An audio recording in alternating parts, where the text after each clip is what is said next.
My thoughts go back when, when we had the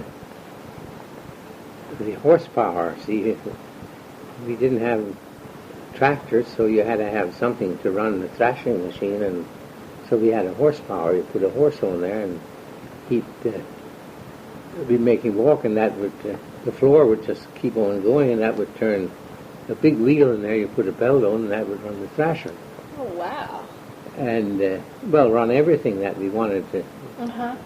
The grinder, the feed grinder, and all that. And then I remember Dad getting an engine instead of that. He took that on, put an engine in, and then thrashed and ground feed with the engine. Well, how'd you harvest the wheat with the horses?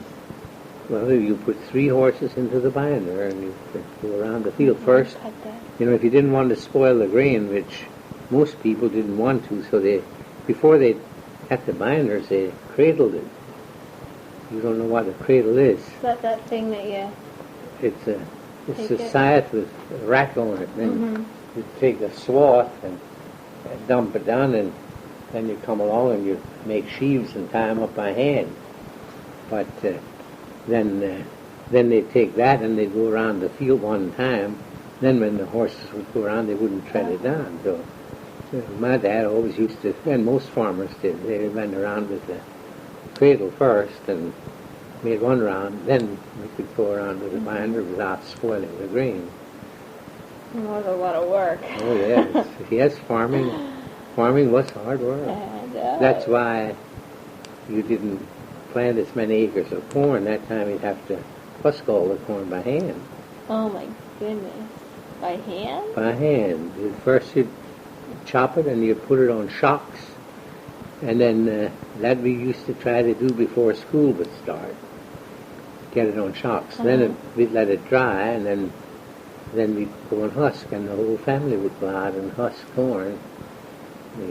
Then we'd try to shape it so we'd husk during the day, and then in the evening when the kids come home from school, and we'd get the horse and the wagon, and we'd load that corn up with the wagon and bring it home and unload it in the evening after supper with a lantern, so we were ready for the next day. Oh my goodness. You husked it out in the field? Sure. We'd throw 4 shocks together, and then we'd put the corn, the pile in the middle.